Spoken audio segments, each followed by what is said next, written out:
Oh Tuhan, doa kami akan dengarkan sebagian daripada firman-Mu. Tuhan berkenan bicara, nyatakan apa yang menjadi pesan Tuhan. Sehingga pada pagi hari ini kami boleh dikuatkan, kami boleh diberkati dengan firman Tuhan. Terima kasih Tuhan, semua yang sudah tergabung Tuhan berkati kami. Bahkan juga yang akan tergabung Tuhan berkati. Dalam nama Yesus Kristus kami berdoa dan kami sambut firman Tuhan. Haleluya, amin. Baik, puji Tuhan, pada pagi diberkati ini saya ingin mengajak kita semua untuk memperhatikan satu bagian firman Tuhan di dalam kitab Kisah Para Rasul pasal yang ketiga ayat yang ke-16 sampai dengan ayat yang ke-11 sampai dengan ayat yang ke-26. Kitab Kisah Para Rasul sekali lagi pasal yang ke-3 ayat yang ke-11 sampai dengan ayat yang ke-26. Perhatikan saya membacakan buat kita sekalian di dalam bagian kebenaran-kebenaran ini. Karena orang itu tetap mengikuti Petrus dan Yohanes, maka seluruh orang banyak yang sangat keheranan itu datang mengerumuni mereka di serambi yang disebut Serambi Salomo. Petrus melihat orang banyak itu lalu berkata, "Hai orang Israel, mengapa kamu heran tentang kejadian itu? Dan mengapa kamu menatap kami seolah-olah kami membuat orang ini berjalan karena kuasa atau kesalehan kami sendiri?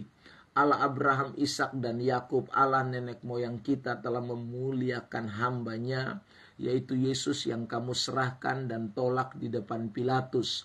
Walaupun Pilatus berpendapat bahwa ia harus dilepaskan. Tetapi kamu telah menolak yang kudus, yang benar, serta menghendaki seorang pembunuh sebagai hadiahmu." Ayat yang ke-15. Demikianlah ia pemimpin kepada hidup telah kau bunuh, tetapi Allah telah membangkitkan dia dari antara orang mati. Dan tentang hal itu kami adalah saksi. Dan karena kepercayaan dalam nama Yesus, maka nama itu telah menguatkan orang yang kamu lihat dan kamu kenal ini. Dan kepercayaan itu telah memberi kesembuhan kepada orang ini di depan kami semua. Bapak Ibu Saudara yang terkasih dalam Tuhan, kalau kita membaca bagian firman Tuhan dari kitab Kisah Para Rasul pasal 3 ini 11 sampai dengan ayat yang ke-16, nanti saudara bisa lanjutkan sampai dengan ayat yang ke-26. Nah, kita menemukan ada dua bagian kebenaran yang disampaikan di dalam teks itu. Bagian kebenaran yang pertama adalah menceritakan bagaimana Petrus dan Yohanes dipakai oleh Tuhan secara luar biasa untuk mendemonstrasikan kuasa Allah, ya, untuk menyatakan kuasa Allah di tengah-tengah pelayanan yang Tuhan percayakan untuk mereka kerjakan. Lalu bagian besar yang kedua yang kita temukan di dalam teks ini adalah bagaimana orang yang lumpuh itu mengalami mujizat. Orang yang lumpuh itu disembuhkan oleh Tuhan. Nah, saudara yang terkasih di dalam Tuhan, dua bagian besar yang saya sebutkan ini mempunyai satu tujuan.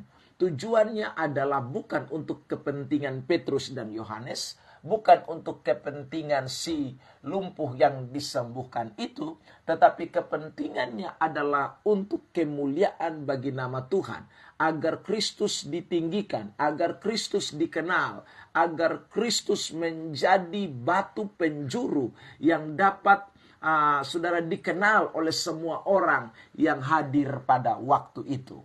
Nah, saudara yang terkasih di dalam Tuhan, karena itu pada pagi yang diberkati ini, saya juga ingin menyampaikan kebenaran ini buat kita semua. Kalau Tuhan memakai kita di dalam pelayanan, kalau Tuhan mengizinkan kita untuk dapat melakukan hal-hal spektakuler di dalam pelayanan lewat kasih karunia yang Tuhan percayakan kepada saudara dan saya, Entah itu karunia untuk menyembuhkan, entah karunia untuk melayani, karunia berkhotbah, karunia mengajar, karunia bernubuat, karunia bahasa roh, karunia apalagi saudara yang kita bisa temukan di dalam kitab Roma pasal yang ke-12 ayat yang ke-3 dan seterusnya, atau di dalam kitab 1 Korintus pasal yang ke-12 dan pasal yang ke-14, saudara, semua karunia-karunia yang Tuhan percayakan kepada kita itu tujuannya satu, tidak lain adalah untuk menyatakan Kristus di tengah-tengah dunia, agar Kristus dapat dikenal, agar Kristus dapat saudara dipercayai oleh banyak orang, seperti yang firman Tuhan katakan di dalam suratan Filipi pasal yang kedua, bahwa setiap lutut akan bertelut, setiap lidah akan mengaku bahwa Yesus Kristus adalah Tuhan. Karena itu saudaraku, kalau kita dipakai Tuhan, kalau kita Tuhan percayakan banyak hal untuk kita kerjakan di tengah-tengah pelayanan, janganlah kita kemudian menjadi sombong. Janganlah kemudian kita melupakan tujuan esensi itu. Janganlah kemudian saudara, bahasa yang lebih sering terkenal adalah kita mencuri kemuliaan Allah. Tetapi biarlah lewat setiap pelayanan-pelayanan yang Tuhan percayakan kepada saudara untuk kerjakan, segala sesuatu hanya untuk kemuliaan bagi nama Tuhan. Bahkan saudara, bukan hanya dalam hal kasih karunia, dalam hal rohani saja, tetapi juga dalam segala hal. Paulus pernah berkata di dalam kitab Roma pasal yang ke-11 ayat yang ke-36. Dia katakan segala sesuatu adalah dari Dia, oleh Dia, bagi Dialah kemuliaan sampai selama-lamanya. Itu berarti tidak ada ruang, tidak ada celah, tidak ada kesempatan buat kita untuk saudara kita dapat menyatakan diri kita, untuk kita dapat mempromosikan diri kita lebih daripada mempromosikan Tuhan, lebih daripada memperkenalkan Tuhan. Dan karena itu saudara, kalau Tuhan percayakan saudara hari ini untuk melakukan apa saja, Tuhan mempercayakan saudara hari ini untuk menerima apa saja, kalau Tuhan mempercayakan saudara hari ini untuk dapat mengerjakan bagian-bagian tanggung jawab yang Tuhan izinkan, biarlah segala kemuliaan hanya bagi Tuhan. Biarlah promosi tentang Tuhan yang semakin diperkenalkan. Biarlah saudara dan saya cuma hanya menjadi juru bicara Allah, menjadi kepanjangan tangan Tuhan, menjadi alat Tuhan, yang mana saudara oleh kita, oleh saudara pekerjaan yang kita kerjakan, nama Tuhan ditinggikan, nama Tuhan dimuliakan. Saudara yang terkasih dalam Tuhan, demikian juga yang kita lihat pada orang yang mengalami mujizat ini. Nah, saudaraku, ini juga kita tidak boleh lupakan. Ketika Yesus menyatakan kuasanya, ketika saudaraku si lumpuh itu dapat berjalan, itu juga dengan tujuan agar banyak orang melihat kuasa Tuhan itu dinyatakan melalui si lumpuh ini. Jadi sebenarnya bukan untuk kepentingan si lumpuh itu semata, bukan untuk supaya si lumpuh itu berjalan semata, tetapi saudaraku, Tuhan mengubah beban itu menjadi berkat, seperti yang tadi kita nyanyikan di dalam pujian itu, supaya Kristus ditinggikan, supaya Kristus dimuliakan, supaya Kristus dinyatakan di tengah-tengah orang-orang banyak itu. Nah, saudara yang terkasih di dalam Tuhan, apapun mujizat yang Tuhan izinkan terjadi dalam hidup saudara, entahkah Tuhan mengangkat engkau dari satu posisi yang rendah kepada posisi yang lebih baik hari ini, ataukah Tuhan mempercayakan kepadamu hari ini, saudara, sesuatu berkat yang mungkin di luar daripada pikiranmu sebelumnya, di luar daripada apa yang engkau kerjakan. Kalau engkau dapat meraih hari ini, ingat baik-baik, itu tidak semata-mata untuk kepentingan dirimu, itu tidak semata-mata untuk kepentingan keluargamu, itu tidak semata-mata untuk kepentingan karirmu, tetapi itu semua demi satu kepentingan, yaitu agar Kristus dapat dikenal dan dimuliakan di tengah-tengah dunia ini. Saudara yang terkasih di dalam Tuhan Yesus Kristus. Nah, karena itu, mari kita belajar dari kisah Petrus, Yohanes, dan orang lumpuh yang disembuhkan ini, saudara. Hal yang pertama yang kita temukan adalah bahwa lewat mujizat atau lewat kasih karunia yang Tuhan percayakan kepada Yohanes dan juga kepada Petrus, ini membuat saudaraku banyak orang, saudara, kemudian datang kepada Tuhan. Banyak orang menjadi percaya kepada Tuhan. Kita temukan tadi di dalam ayat yang ke-11 dikatakan, karena orang itu tetap mengikuti Petrus dan Yohanes, maka seluruh orang banyak yang sangat keheranan itu datang mengerumuni mereka di serambi yang disebut Serambi Salomo. Saudara, kalau kita memperhatikan beberapa bagian teks firman Tuhan tentang Serambi Salomo ini, misalnya dalam Injil Yohanes pasal 10 ayat 23, di sana dikatakan Yesus berjalan-jalan di bait Allah di Serambi Salomo. Apakah Yesus hanya berjalan-jalan saja di bait Allah di Serambi Salomo? Itu tidak. Rupanya Serambi Salomo ini adalah saudara, satu tempat yang sangat dekat dengan bait suci, dan karena itu tempat ini juga menjadi tempat sentral di mana banyak orang berkumpul di sana untuk saudara bersekutu, untuk memuji menyembah Tuhan, untuk mendengarkan kebenaran. Perhatikan misalnya Kisah 5 ayat 12. Dan oleh rasul-rasul diadakan banyak tanda dan mujizat di antara orang banyak. Semua orang percaya selalu berkumpul. Perhatikan kalimat itu. Semua orang percaya selalu berkumpul di Serambi Salomo dalam persekutuan yang erat. Jadi saudara, bahwa di Serambi Salomo itu adalah tempat di mana banyak orang sering berkumpul. Di Serambi Salomo banyak orang mendengarkan pengajaran. Di Serambi Salomo ini saudara, Yesus sering hadir di sana untuk menyatakan ajaran-ajarannya. Nah, karena itu saudara yang terkasih di dalam Tuhan, kita menemukan tadi jelas dalam Kisah pasal 3 ayat 11, bahwa ketika mujizat itu terjadi, saudara, di Serambi Salomo banyak orang berkumpul di sana. Mereka bukan hanya saja menyaksikan mujizat itu, tetapi tentu kalau kita membaca bagian kebenaran firman yang tadi kita sudah perhatikan mulai ayat yang ke-12 dan sampai dengan ayat yang ke-26, di sana firman Tuhan dinyatakan. Di sana saudaraku kebenaran Tuhan disampaikan. Nah, ini kita tidak boleh lupakan. Nah, karena itu saudaraku, apapun yang saya tadi sudah katakan di awal, yang Tuhan percayakan kepada kita, apapun mujizat, apapun berkat yang Tuhan izinkan untuk saudara alami di dalam hidup ini, jangan lupa, itu adalah momen saat di mana saudara dapat menyatakan kebenaran. Momen saat di mana firman Tuhan dapat dibentangkan. Momen saat di mana kita bisa menggiring orang untuk dapat mengenal Kristus. Makanya saudaraku yang terkasih di dalam Tuhan, kalau kita membaca bagian teks tertentu di dalam Injil-Injil, baik itu Injil Matius, kita menemukan bahwa Yesus mengizinkan mujizat itu terjadi supaya meneguhkan kebenaran, ya, supaya meneguhkan firman. Nah, karena itu saudaraku, ketika mujizat itu sudah terjadi, ketika saudaraku kita boleh mendemonstrasikan kuasa Allah itu di dalam pelayanan, di dalam kehidupan kita, jangan lupa, seiring dengan itu kebenaran-kebenaran harus diseberangkan. Seiring dengan itu saudaraku yang terkasih dalam Tuhan, firman Tuhan harus dinyatakan. Kalau tidak, apa bedanya ya antara penyembahan-penyembahan berhala atau perdukunan-perdukunan dengan iman kekristenan? Kalau cuma mujizat itu dijadikan sebuah tontonan belaka, kalau mujizat itu cuma dijadikan sesuatu yang dipamerkan, saudaraku, justru itu tidak ada manfaatnya, tidak ada gunanya.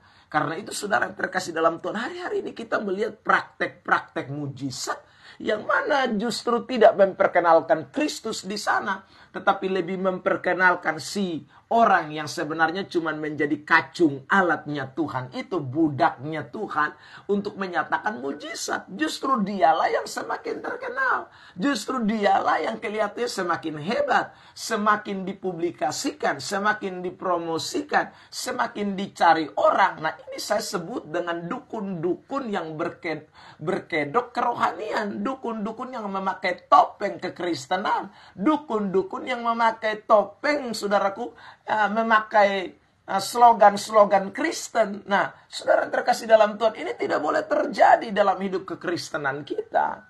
Kita harus sekali lagi menyatakan Kristus, menyatakan kebenaran. Dan itu yang kita temukan di sepanjang Alkitab. Saudara lihat saja Yesus sendiri ketika dia mendemonstrasikan mujizat-mujizat yang dia lakukan.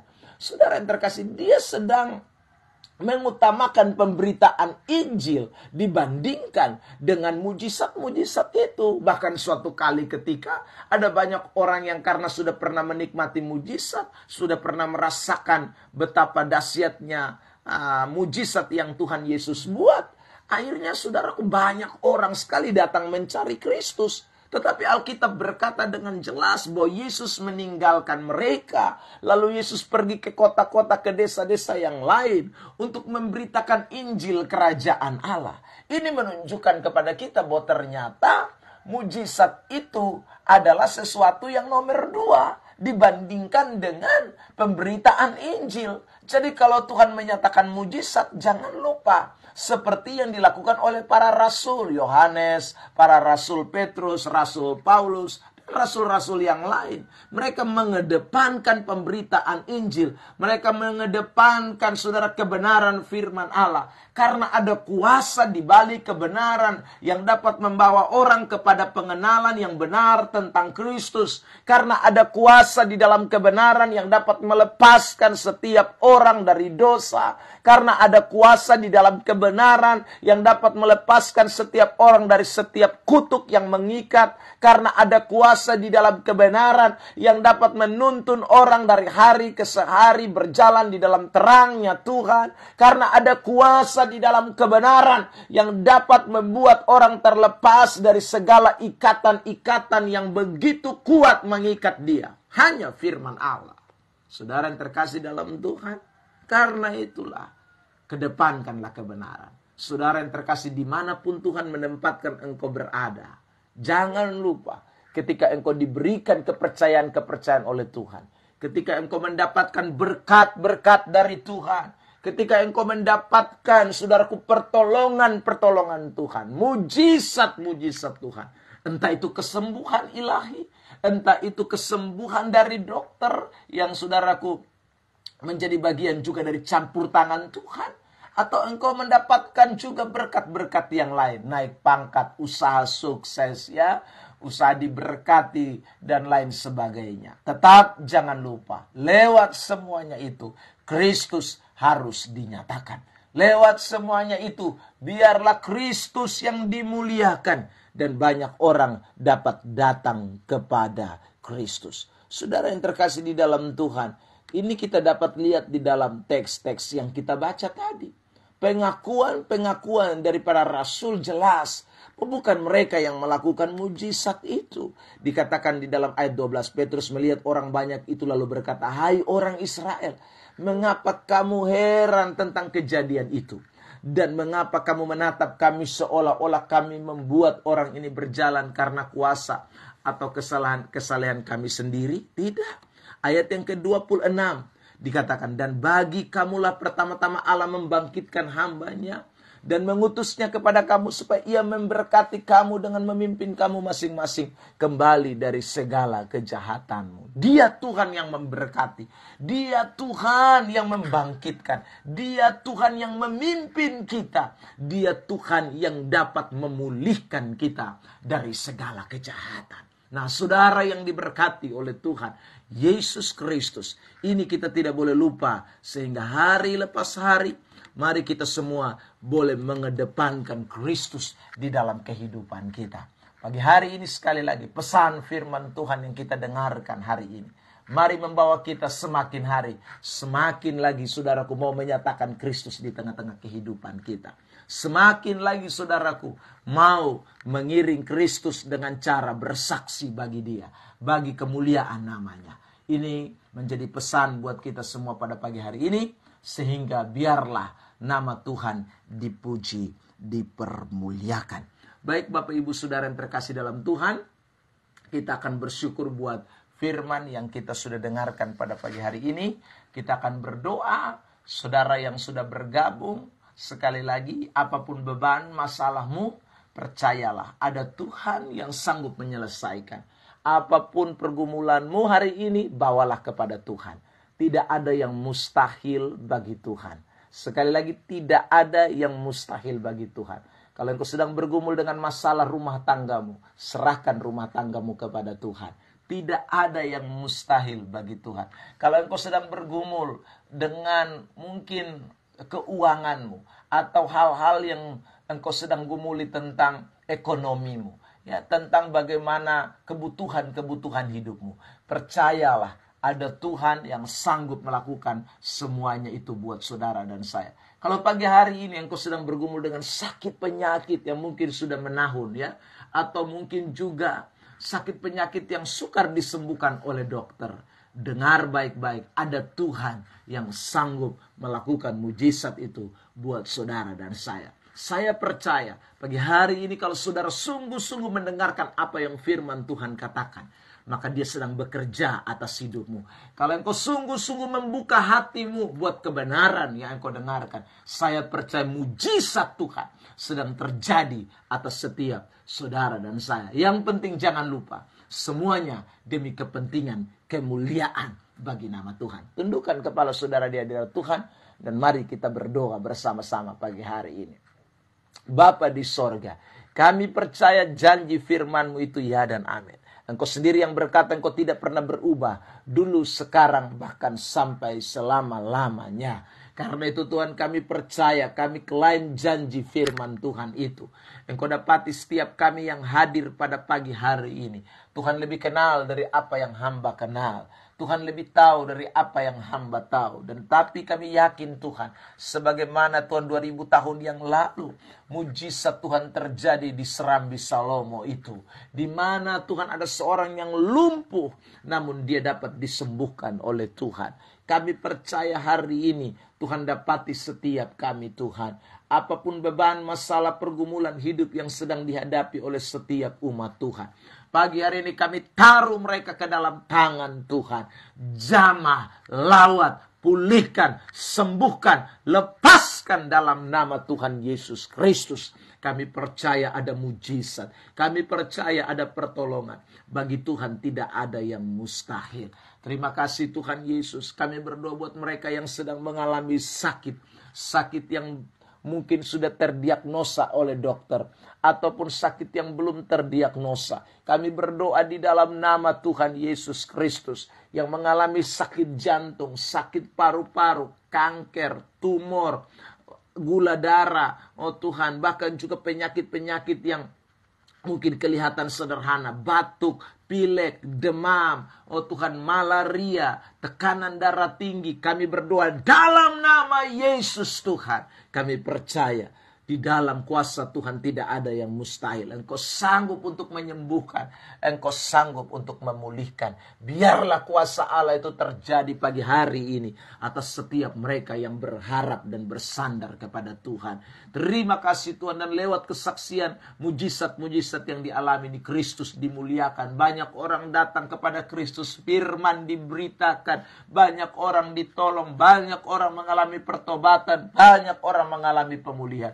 Kami rindu itu terjadi. Tuhan nyatakan bagi setiap mereka yang sudah mengalami pemulihan dari Tuhan, supaya mereka tidak malu untuk bersaksi tentang Tuhan.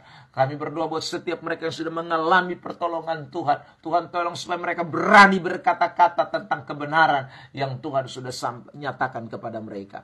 Terima kasih Tuhan, kami berdoa buat setiap rumah tangga. Tuhan pulihkan bagi rumah tangga yang mungkin sedang ada dalam ambang kehancuran. Kami berdoa di dalam nama Yesus Tuhan. Engkau tolong suami dan istri. Engkau tolong anak dan orang tua. Kami serahkan ke dalam tangan Tuhan. Tuhan beri Tuhan, kuasa-Mu mengalir atas setiap rumah tangga Kristen. Sehingga rumah tangga Kristen bertumbuh menjadi rumah tangga yang takut Tuhan. Rumah tangga yang terus menyatakan tentang Kristus di tengah-tengah kehidupan mereka. Kami doakan Tuhan, Allah bekerja itu bagi setiap anak-anak Tuhan. Terima kasih Tuhan, kami berdoa buat setiap pekerjaan umat Tuhan pada pagi hari ini. Pekerjaan sekecil apapun itu, mulai dari hal-hal yang mungkin dianggap rendah oleh manusia, sampai kepada pekerjaan-pekerjaan yang mungkin dinilai begitu mulia oleh manusia. Kami berdoa, Tuhan tolong, supaya pekerjaan-pekerjaan itu dapat dikerjakan dengan baik, dengan tanggung jawab, dengan penuh kejujuran. Sehingga lewat pekerjaan-pekerjaan itu juga, nama Tuhan dipuji, dipermuliakan. Lewat pekerjaan itu juga, Kristus dinyatakan. Dan kami doakan biarlah lewat pekerjaan itu mereka tuai berkat-berkat yang Tuhan sudah sediakan, yang Tuhan patok, yang Tuhan tetapkan bagi setiap umat Tuhan. Kami berdoa dalam nama Yesus. Tuhan nyatakan pagi hari ini bagi setiap umat Tuhan. Terima kasih Bapa di sorga. Kami bersyukur Tuhan karena Tuhan luar biasa, Tuhan dahsyat buat kami pada pagi hari ini. Terima kasih buat semua yang Tuhan izinkan untuk bergabung bersama kami pada pagi hari ini. Tuhan yang kerjakan segala sesuatu lebih besar dari apa yang sudah kami doakan dan apa yang kami pikirkan. Terima kasih Tuhan, ini hidup kami. Kami serahkan waktu kami sepanjang hari ini dalam tangan kasih Tuhan. Langkah demi langkah kami Tuhan. Tuhan tuntun, Tuhan tetapkan menjadi terus dalam terang Tuhan, sampai kami boleh melihat terus kasih setia Tuhan itu mengalir atas kehidupan kami.